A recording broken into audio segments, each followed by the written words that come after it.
aumenta mi fe, Señor, aumenta mi fe, aumenta mi fe, Señor, aumenta mi fe, que nunca olvide tus promesas, que nunca olvide tus palabras, que Él lo crea, que no lo dude jamás. Tu palabra me dice, todo el que pide se le dará, y el que toque a la puerta se le abrirá. Todo es posible, todo es posible para ti, Señor. Aumenta mi fe, Señor, aumenta mi fe, aumenta mi fe, Señor, aumenta mi fe, aumenta mi fe, aumenta mi fe, aumenta mi fe, aumenta mi fe, aumenta mi fe, aumenta mi fe, aumenta mi fe, aumenta mi fe, Señor.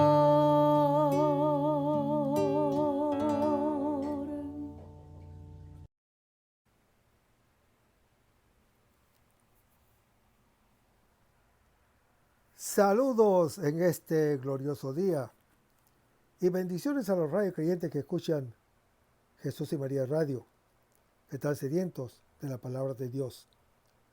Les envío un saludo a su hermano Américo Tejada, de la parroquia San Simón Stock San José, que está localizada en el Bronx y pertenece a la Arquidiócesis de Nueva York. Estamos aquí todos los lunes de 5 a 6 p.m., hora de Nueva York. En este segmento de estudio bíblico titulado Crece en tu fe, estamos estudiando con ustedes desde un punto de vista bíblico un libro que se titula La Cena del Cordero, o sea, la Santa Misa, al que el autor le llama el cielo y la tierra. El autor y su esposa cuentan el largo viaje que los llevó de evangélicos calvinistas hasta la casa paterna de la Iglesia Católica. Nos cuentan que fue un camino erizado de dificultades, pero recorrido con gran coherencia y docilidad a la gracia de Dios, y cuyo motor era el amor a Jesucristo y a su palabra en las Sagradas Escrituras.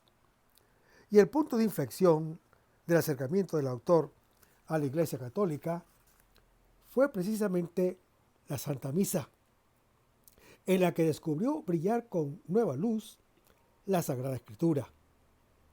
En este libro, el autor usa el libro del Apocalipsis como referencia y ofrece algunas claves litúrgicas que iluminan el sentido del último libro del Nuevo Testamento. El autor no pretende disolver los símbolos racionalizándolos, sino mostrar su verdadero sentido, para que lleguen al corazón y a la vida de los creyentes. Pero antes vamos a comenzar con una oración y lo hacemos en el nombre del Padre, del Hijo y del Espíritu Santo. Señor, que todo lo que hagamos este día inicie con tu bendición y termine con tu ayuda. Que todo lo que digamos este día sea motivado por tu amor e inspirado por tu gracia. Que nuestras obras de este día reciban tu inspiración y perduren en tu paz. Todas estas cosas, Padre Celestial, te la pedimos en el luz y poderoso nombre de tu Hijo Jesús, que vive y reina en uno del Espíritu Santo, quien es Dios, por los siglos de los siglos. Amén. Los créditos de estos estudios bíblicos son dados al doctor Scott Hahn, a la Biblia de Jerusalén y a la hermana Evelyn Morán y su ministerio de música. A los hermanos y hermanas que viven en el Bronx, para invitados a nuestro ciclo de oración de la parroquia San Simón Gustac San José, que está localizada en el 2191 Valentine Avenue, esquina calle 182, comenzando con la misa a las 7:30 p.m. todos los viernes por la noche.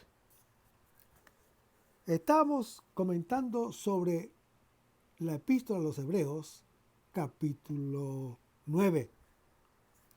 Y decíamos que el sacrificio de Cristo, más eficaz que el de Moisés, vale para siempre. La oblación de Cristo es única e inaugura los últimos tiempos mesiánicos por su eficacia total y definitiva.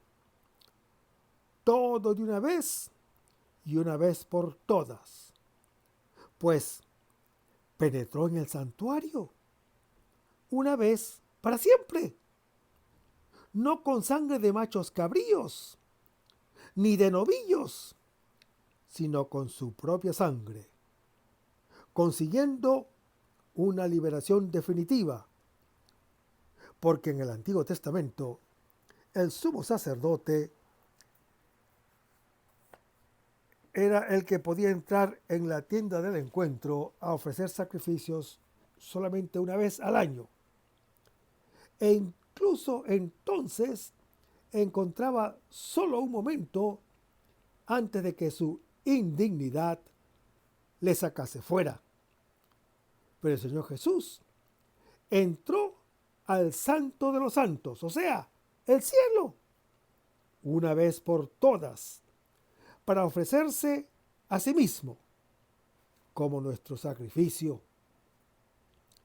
Y lo que es más, hermano que me escuchas, por la nueva Pascua de Jesús, nosotros también hemos sido hechos un reino de sacerdotes y la iglesia del primogénito, como lo anuncia Apocalipsis capítulo 1, Hebreos capítulo 12. Y esto lo pueden comparar con Éxodo capítulo 4 y Éxodo capítulo 19. Y con él entramos en el santuario del cielo cada vez que vamos a misa. Volveremos a tratar todas estas imágenes más adelante, nos dice el doctor Scott Hahn, cuando veamos ese santo de los santos en el libro del Apocalipsis, con su altar y su templo, su incienso y su cordero omnipresente. Pero, ¿qué significa esto para nosotros hoy en día? ¿Cómo podemos celebrar nuestra Pascua? El apóstol San Pablo nos da una pista cuando dice: Cristo, nuestro Cordero Pascual, ha sido inmolado. Por tanto, celebremos la fiesta con el pan ácimo de la sinceridad y la verdad, como está en 1 Corintios, capítulo 7, versículos 7 y 8. Hermanos, los judíos, para la fiesta de la Pascua, debía desaparecer de casa toda levadura.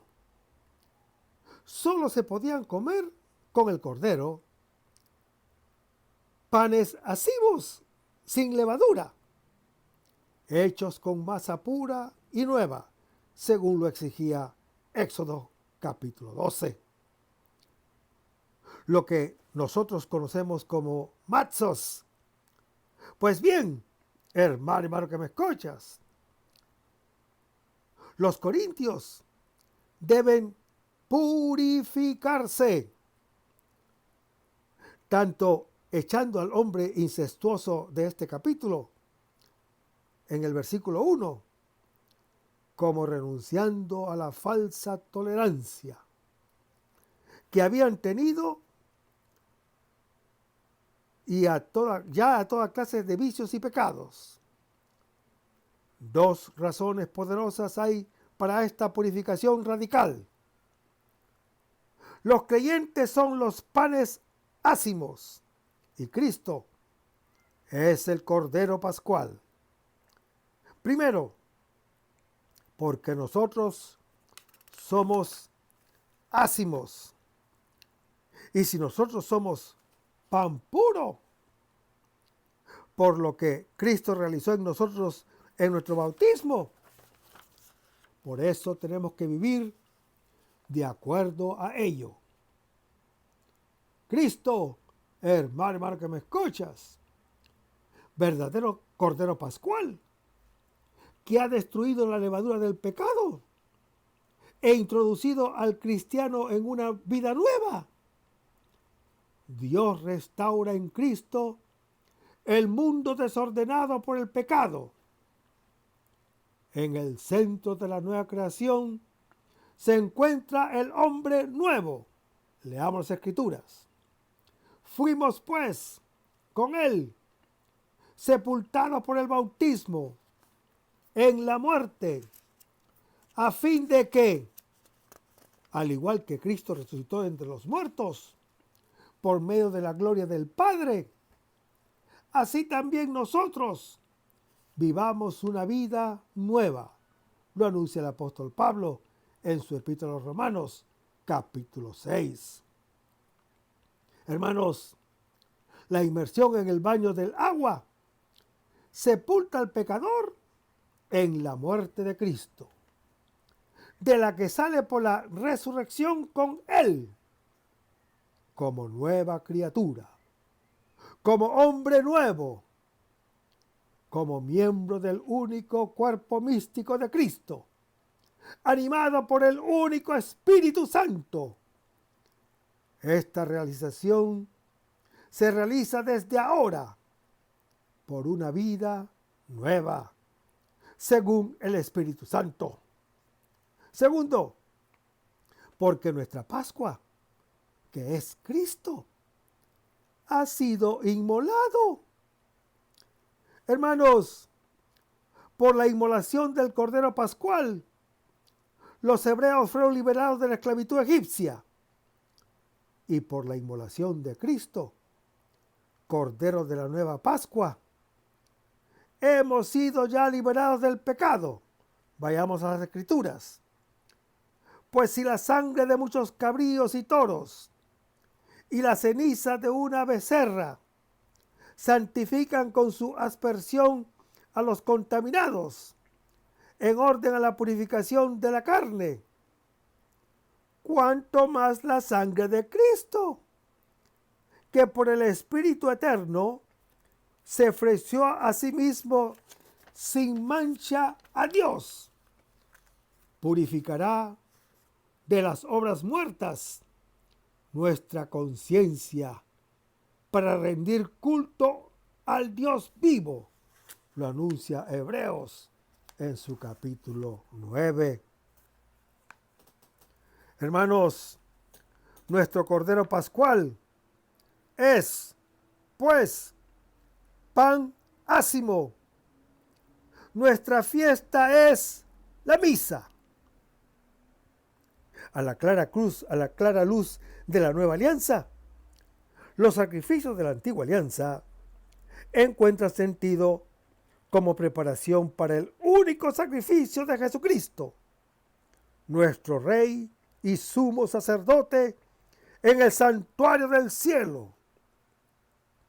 Y es este único sacrificio el que ofrecemos con Jesús en la misa.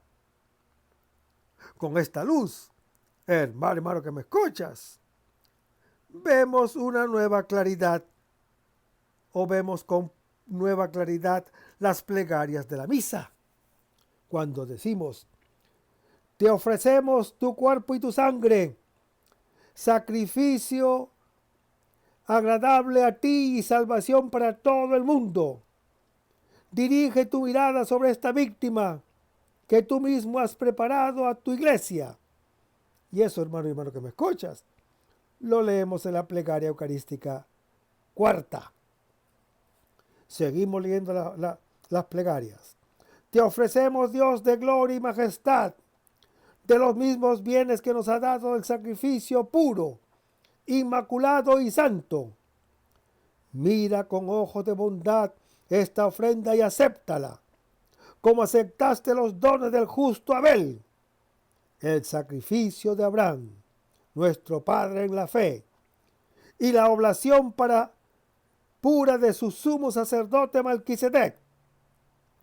Te pedimos humildemente, Dios Todopoderoso, que esta ofrenda sea llevada a tu presencia hasta el altar del cielo por manos de tu ángel.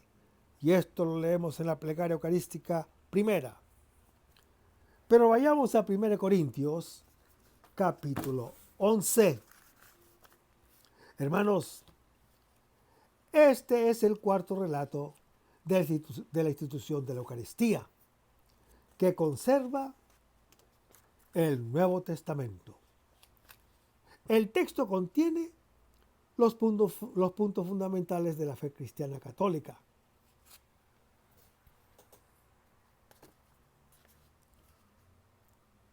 Sobre el misterio eucarístico, institución de este sacramento por el Señor Jesucristo. Presencia real del Señor, institución del sacerdocio cristiano y carácter sacrificial de la Eucaristía. Hermanos, el texto del apóstol Pablo, escrito hacia el año 57, es la recensión más antigua de la Cena del Señor. La redacción de Marcos se sitúa entre los años 64 y 70, y las de Mateo y Lucas entre los años 75 y 80. Sin embargo, hermano que me escuchas, estos documentos son testigos de tradiciones que vienen de mucho atrás. Se trata de textos litúrgicos que se han conservado en forma concisa y lapidaria. Lo esencial de la Cena de Jesús. Y han eliminado todo lo demás. Su origen, pues, rebasa a la comunidad cristiana primitiva y llega a los gestos y a las palabras mismas del Maestro.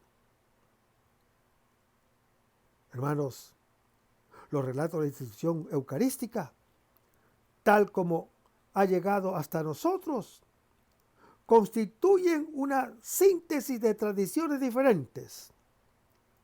Se puede discernir una tradición pascual que insiste en la nueva alianza y en el reino escatológico de Dios, en Marcos capítulo 14, Mateo capítulo 26, Lucas capítulo 22. Otra que es una tradición eucarística elaborada litúrgicamente, que pone de relieve una acción profética de Jesús, con un resultado salvífico en el presente, en Marcos capítulo 14. Y la traducción antioqueña del apóstol Pablo, con su connotación sobre el valor expiatorio de la muerte del Señor Jesús en 1 Corintios capítulo 11, cuando dice, yo recibí del Señor. Hermanos, al escribir esto, el apóstol Pablo no quiere afirmar que él recibió esta tradición personalmente del Señor, mediante una posible revelación, sino que es una tradición recibida por él, la cual trae su origen desde el Señor Jesús. Jesús mismo está en la fuente de esta tradición. Por lo mismo, es de valor inestimable. Y el apóstol San Pablo, a su vez, la ha transmitido así a la iglesia de Corinto. Cuando él dice que es el Señor Jesús, en la noche en que era entregado. Aquí el apóstol Pablo subraya con solemnidad las circunstancias dolorosas en que el Señor Jesús realizó su acción simbólica. Fue la noche anterior a su muerte. Para el apóstol San Pablo, entre la cena del Señor Jesús y la muerte, hay una relación estrecha. La entrega del Señor Jesús en la cena, como su significado de la entrega de todo su ser, que hizo al día siguiente en el Calvario. En otros términos, hermano que me escuchas, el banquete eucarístico adquiere su sentido pleno del sacrificio y de la muerte del Señor Jesús en la cruz. El verbo en tiempo imperfecto que dice en que era entregado indica que la acción se lleva a cabo en una cierta sucesión de tiempo, que se refiere al acto supremo del Padre, que está entregando a su propio Hijo para la salvación de todos nosotros los creyentes, y a la acción personal del Señor Jesús, que da su vida para reconciliar al mundo con Dios y hacer surgir una nueva creación, según lo anuncia el apóstol Pablo en su segunda epístola a los Corintios, capítulo 5.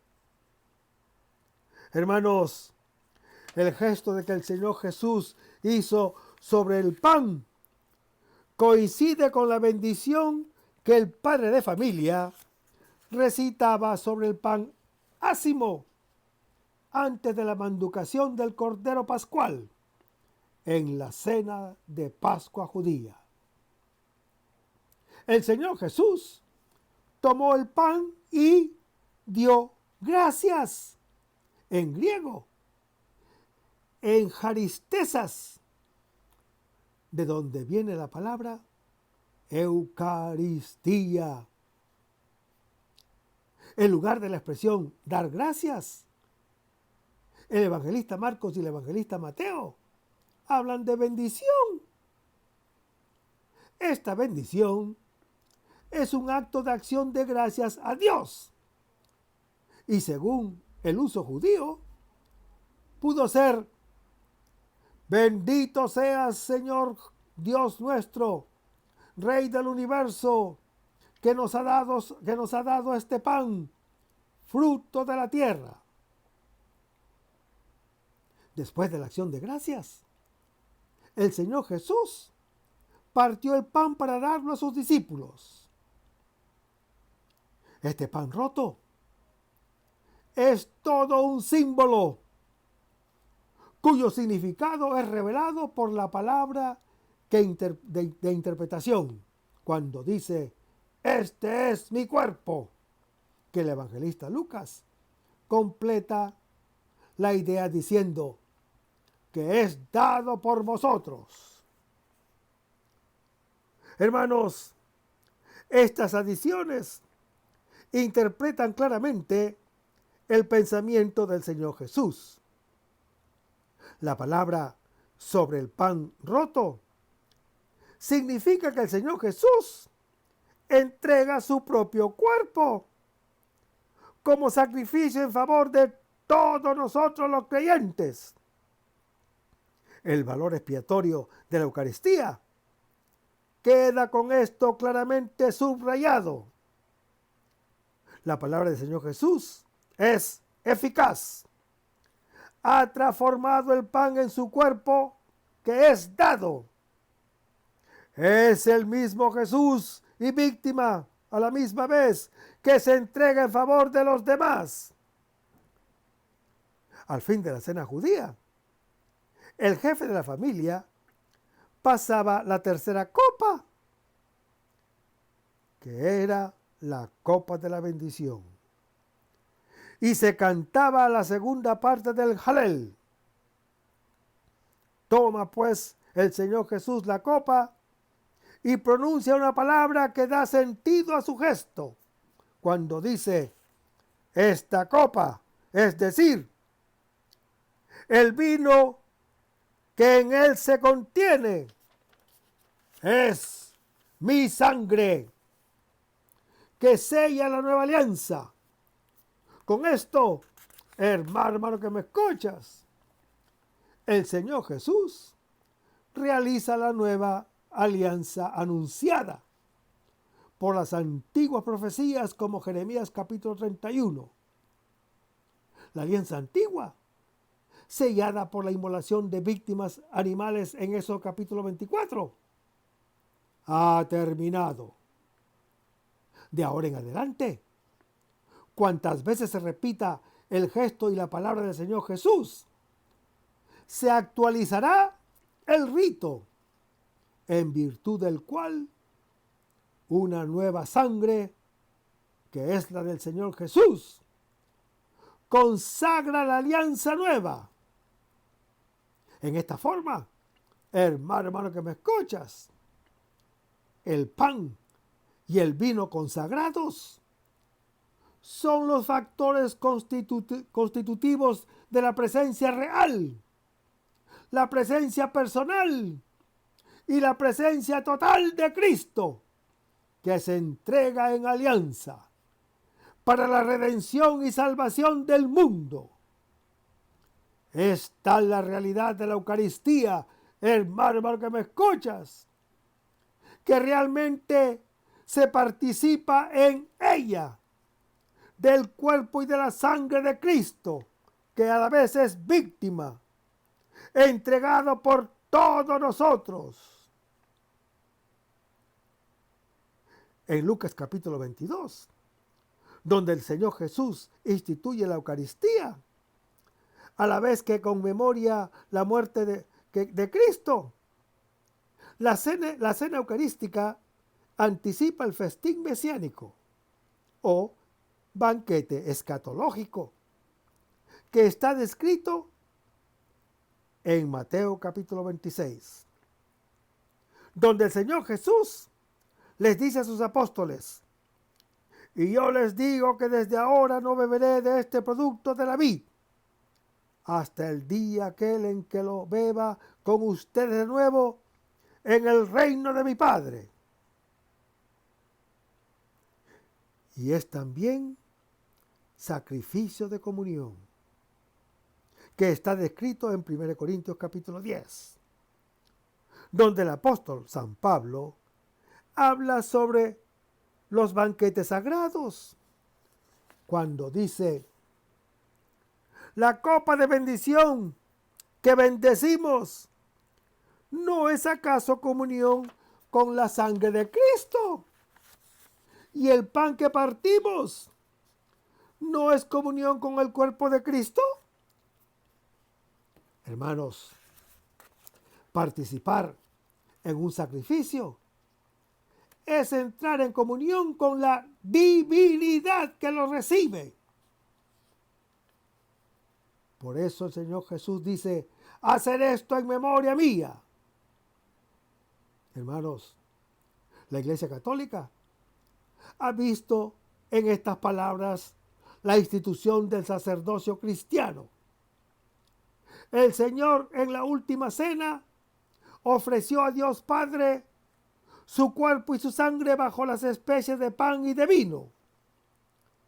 Y bajo los símbolos de esas mismas cosas, los entregó para que los tomaran a sus apóstoles, a quienes entonces constituía sacerdotes del Nuevo Testamento, y a ellos y a sus sucesores en el sacerdocio. Les mandó que los ofrecieran. Así lo entendió y enseñó siempre la Iglesia Católica desde el Concilio de Trento en el año 1545. Hermanos, el libro de los Hechos de los Apóstoles testifica que la comunidad cristiana, desde la primera hora, se reunió para celebrar en memoria del Señor Jesús la fracción del pan en Hechos capítulo 2, Hechos capítulo 20 y Hechos capítulo 27.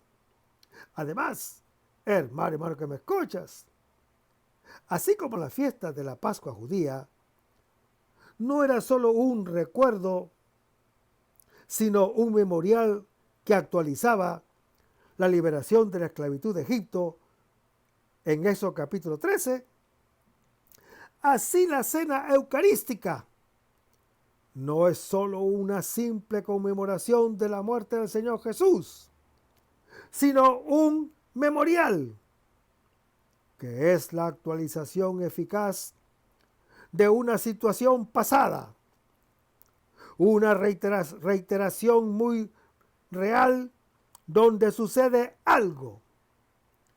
Ese memorial, hermano que me escuchas, es también con toda propiedad una Eucaristía, una acción de gracias.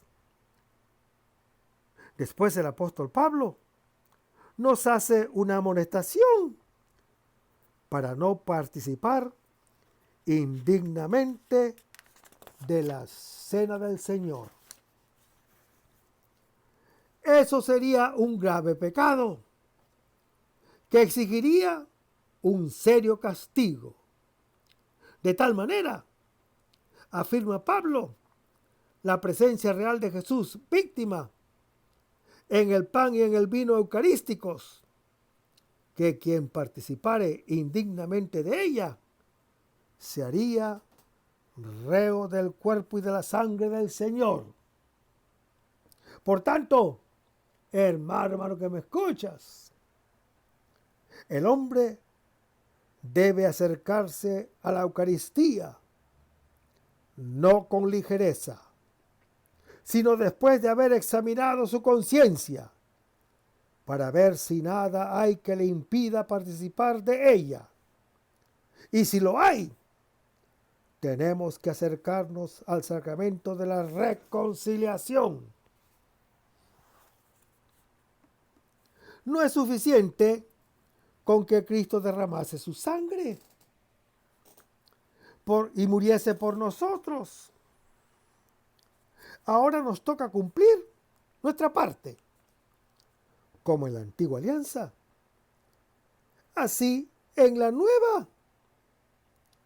Si quieres marcar tu alianza con Dios, sellar tu alianza con Dios, renovar tu alianza con Dios, tienes que comer el cordero pascual, que es nuestro pan sin levadura. Empieza a sonar familiar, ¿verdad? Mire lo que dice el Señor Jesús.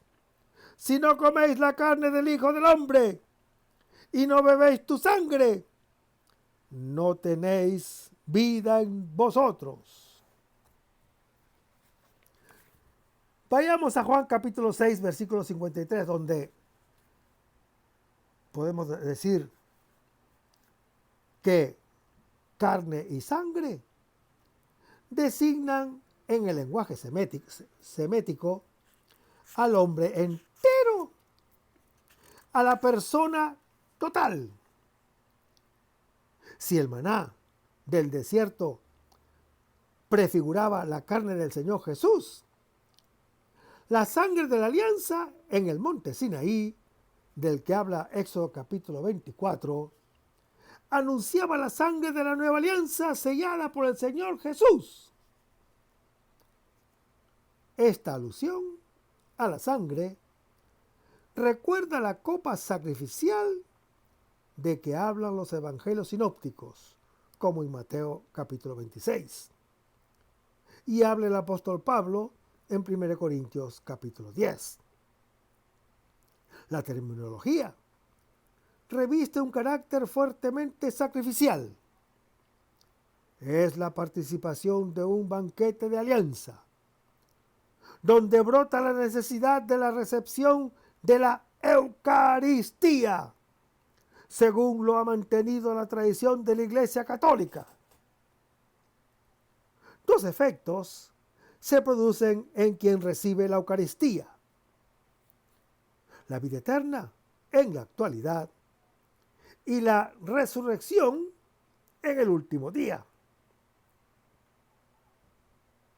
Hermanos, la nueva conjunción de escatología realizada y escatología futura, última insistencia sobre la resurrección del creyente, en la que intervendrá el Señor Jesús, el Hijo del Hombre, con quien estuvo unido en vida por la fe y por la Eucaristía.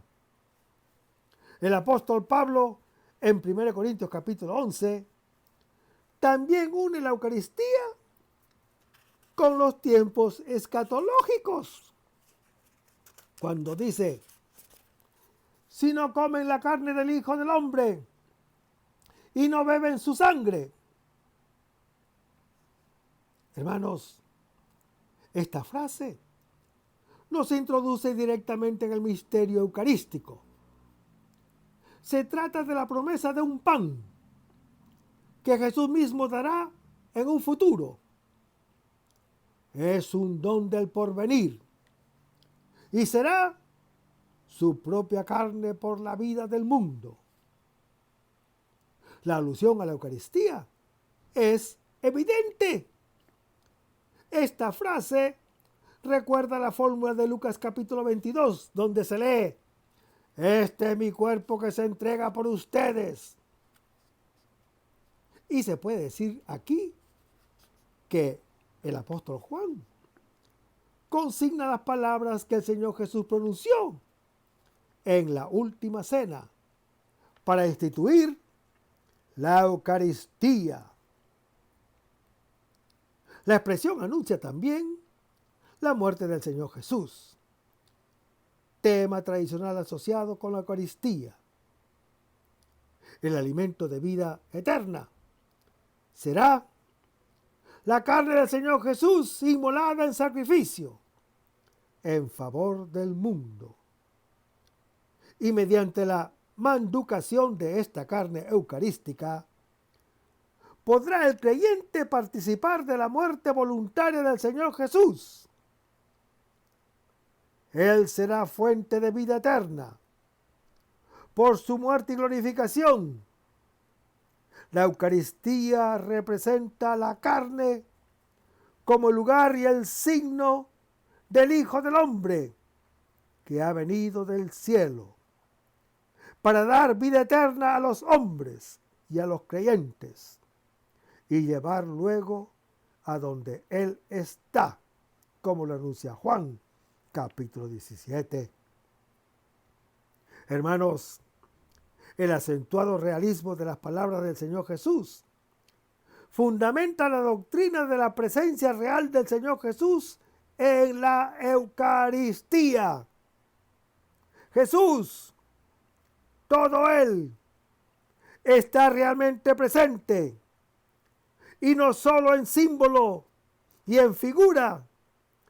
Esta presencia singularísima del Señor Jesús en la Eucaristía es captada solo por los ojos de la fe y fundamenta a su vez una conclusión teológica: la conversión sustancial del pan y del vino.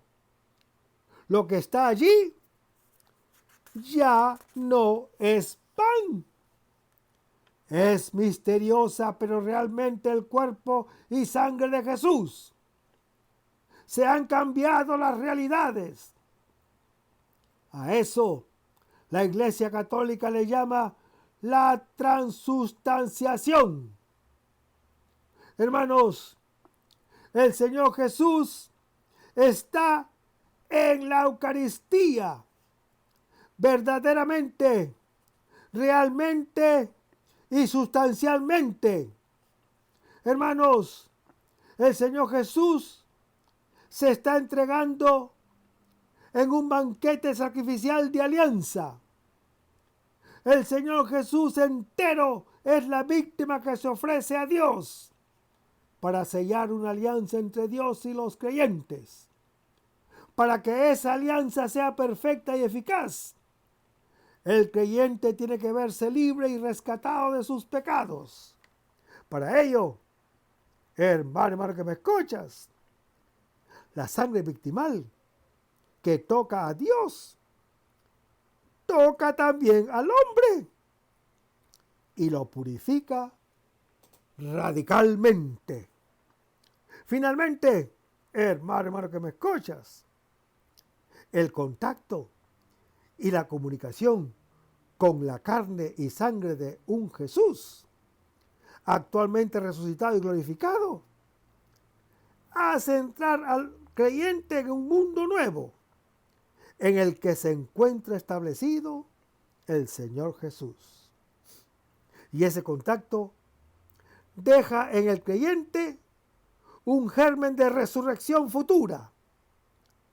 Aparentemente se diría que quien coma y bebe tiene al Señor Jesús dentro de sí. Y esto es exacto. En otras palabras, hermano que me escuchas, quien recibe la Eucaristía es introducido en el Señor Jesús, o sea, en su persona, en la realidad divina en que vive Él, en su mundo propio. La necesidad primaria que tiene el hombre de dar culto a Dios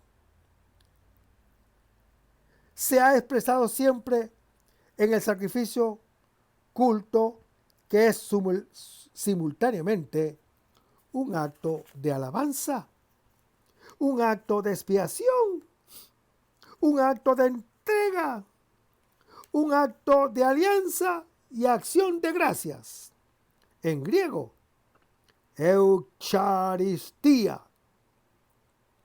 Hermanos, las varias formas de sacrificio tienen un significado común, tienen un significado positivo. Se entrega la vida para ser transformada y compartida. Así, hermano que me escuchas, cuando el Señor Jesús habló de su vida como un sacrificio, destapó una corriente que fluía en lo hondo de las almas de sus apóstoles, que fluían en lo hondo de las almas de los israelitas, que fluye en el hondo del alma de cada creyente. En el siglo XX, Mahatma Gandhi, que era hindú, dijo que un culto sin sacrificio es una de las absurdas pretensiones de la edad moderna. Pero para los católicos, el culto no es así. Nuestro acto supremo de culto es un acto supremo de sacrificio, que es la cena del Cordero, que es la Santa Misa. Hermanos, el sacrificio es una necesidad del corazón humano, pero hasta el Señor Jesús, ningún sacrificio podría ser suficiente. Recuerde el Salmo 116 que dice: ¿cómo haré para devolver al Señor todo el bien que me ha hecho? ¿Cómo, pues?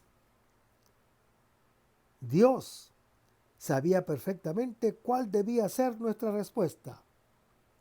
Debemos decir: alzaré la copa de salvación e invocaré el nombre del Señor, como lo anuncia el Salmo 116.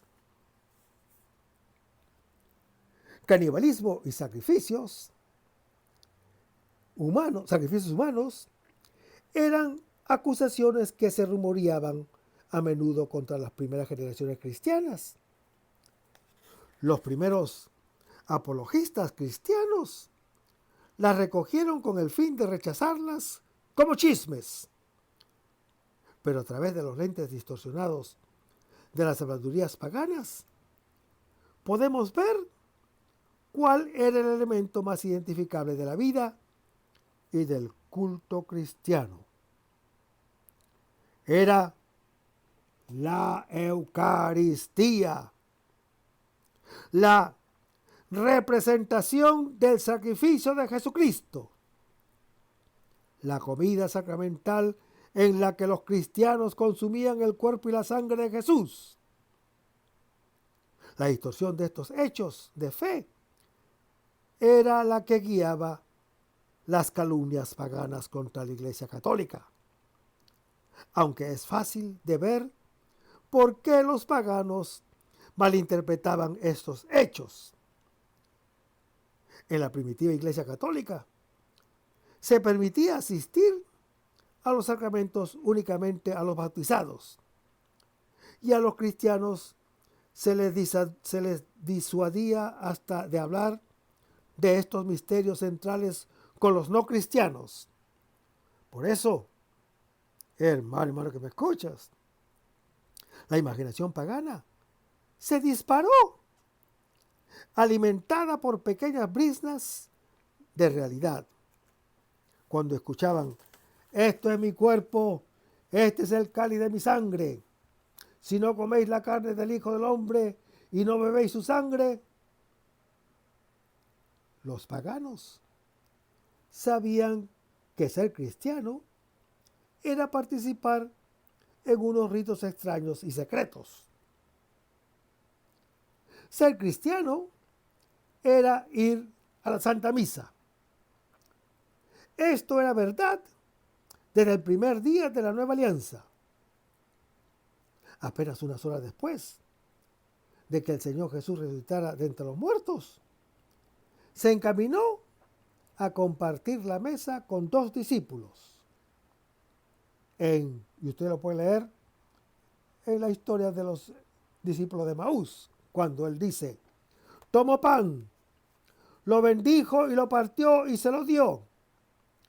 Y sus ojos se abrieron y reconocieron al partir el pan. Y lo reconocieron a partir el pan. Pero vayamos a Lucas capítulo 24, versículo 30. Hermanos, este pasaje nos relata el encuentro que tiene Jesús resucitado con los discípulos de Maús. Allí están ellos en la intimidad con el Señor Jesús. Él con ellos. Se da el gesto conocido y revelador: hagan esto en recuerdo mío. La abundante mesa de la palabra que ha precedido ha servido para hacer desear y comprender la fracción del pan. En efecto, hermano que me escuchas, lo que se dio en la última cena se da hasta el fin del mundo. En la celebración eucarística, el memorial del amor del Señor nos abre los ojos que estaban cerrados desde siempre. Finalmente los abrimos sobre la gloria de Dios. En la Eucaristía vemos que Él es para nosotros y lo que nosotros somos para Él. Vemos al nuevo Adán, al crucificado y resucitado.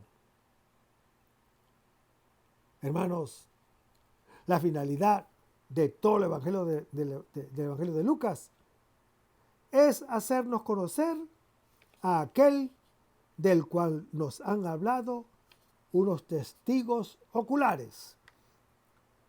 Este reconocimiento se realiza después de la palabra de Dios, en el don del pan. Las 2 etapas del Evangelio de Lucas: la catequesis de la escucha y de la visión, responden a las 2 partes de la celebración eucarística cuando vamos a misa, con la doble mesa de la palabra de Dios y el pan.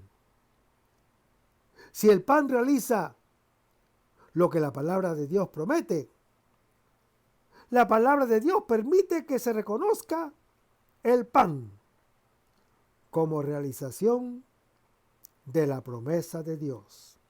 Por eso, hermano que me escuchas, la palabra de Dios y el pan forman un sacramento único. La Eucaristía es realmente fuente y culmen de toda la vida cristiana. Todos llevan a ella, así como todos parten de ella. En la Eucaristía, hermano que me escuchas, podemos siempre reconocerlo. Es invisible porque hablando con propiedad, ya no está con nosotros, sino en nosotros. Dios ya no se revela afuera, sino dentro de nosotros, como vida nuestra. Y así nos revela la vida verdadera de nosotros, que es Él mismo. Hermanos, la Eucaristía se hace misión. Nos hacemos sus testigos, comenzando desde Jerusalén hasta los últimos confines de la tierra. El encuentro con Él a través de la palabra de Dios y el pan continuamente nos sana. Nuestro rostro pasa de la oscuridad, de la tristeza, a la luz de la alegría. Nuestra cabeza se abre a la comprensión. Nuestro corazón, frío y lento, comienza a palpitar y a arder. Nuestros ojos, empañados por el miedo, se abren para contemplarlo a Él. Y nuestra boca, endurecida en la riña con el hermano, canta el mismo aleluya de todos los que han sido salvados. A través de la historia hemos nacido y continuamente nacemos como hombres nuevos. Hermanos, la centralidad de la Eucaristía es evidente. También en la descripción sumaria de la vida de la primitiva iglesia que hacen el libro de los Hechos de los Apóstoles, cuando dice, perseveraban en la doctrina de los apóstoles y en la comunión, en la fracción del pan y en las oraciones, como lo anuncia Hechos, capítulo 2. La primera carta del apóstol San Pablo a los Corintios, en su capítulo 11, contiene un verdadero manual de teoría y práctica litúrgica. La carta del apóstol Pablo revela su preocupación por transmitir la forma precisa de la liturgia en las palabras de la institución tomadas de la última cena de Jesús, cuando dice, porque yo recibí del Señor lo que a mi vez os he transmitido, que el Señor Jesús, la noche en que iba a ser entregado, tomó pan y dando gracias lo partió y dijo, esto es mi cuerpo que se da por vosotros. Hacer esto en memoria mía. Asimismo, también el cáliz, después de cenar, diciendo, este cáliz es la nueva alianza en mi sangre. Cuantas veces lo bebáis, haced esto en memoria mía. Lo anuncia 1 Corintios, capítulo 11. Hermanos, el apóstol San Pablo subraya la importancia de la doctrina de la presencia real y ve terribles consecuencias en no creer, cuando dice, todo el que come y bebe sin discernir el cuerpo, come y bebe su propio juicio, o sea, su propia condenación, en 1 Corintios, capítulo 11. Apreciamos los mismos temas, según pasamos de los libros del Nuevo Testamento a otras fuentes cristianas de la época apostólica e inmediatamente posteriores. El contenido doctrinal es idéntico y el vocabulario permanece llamativamente similar, incluso cuando la fe se extiende a otros lugares y a otras lenguas. Clero, maestros y defensores de la iglesia primitiva estaban unidos en su preocupación por preservar la doctrina eucarística, la presencia real del cuerpo y de la sangre del Señor Jesús bajo las apariencias del pan y vino, la naturaleza sacrificial de la liturgia, la necesidad de un clero debidamente ordenado, la importancia de la forma ritual. De ahí que el testimonio de la doctrina eucarística de la Iglesia Católica permanece intacto desde el tiempo de los evangelios hasta hoy. Y el resto, hermano que me escuchas, lo vamos a ver en el próximo segmento. Manténganse en sintonía. Vamos a hacer una oración y lo hacemos en el nombre del Padre, del Hijo y del Espíritu Santo. Señor Jesús, ayúdanos a conservar el fervor espiritual, la dulce y confortadora alegría de evangelizar, incluso cuando hay que sembrar entre lágrimas, como Juan el Bautista, como lo hicieron los apóstoles Pedro y Pablo y los otros apóstoles, y también esa gran multitud de evangelizadores que se han sucedido a lo largo de la historia de la Iglesia Católica, con un ímpetu interior que nada ni nadie sea capaz de extinguir. Señor Jesús, que sea esta la mayor alegría de nuestras vidas entregadas al Evangelio. Y ojalá que el mundo actual pueda así recibir la buena nueva de tu Evangelio, porque tenemos la tarea de anunciar el reino de Dios y de implantar tu iglesia en este mundo que todavía no te conoce. Todas estas cosas, Padre Celestial, te las pedimos en el luz y poderoso nombre de tu Hijo Jesús, que vive y reina en unión del Espíritu Santo, quien es Dios, por los siglos de los siglos. Amén. Hasta el próximo segmento. Que el Señor nos bendiga.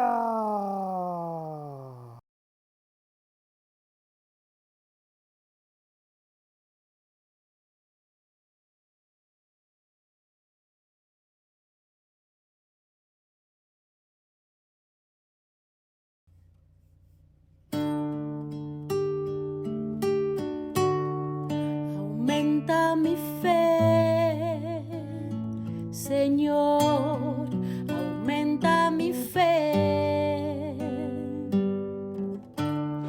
Aumenta mi fe, Señor, aumenta mi fe.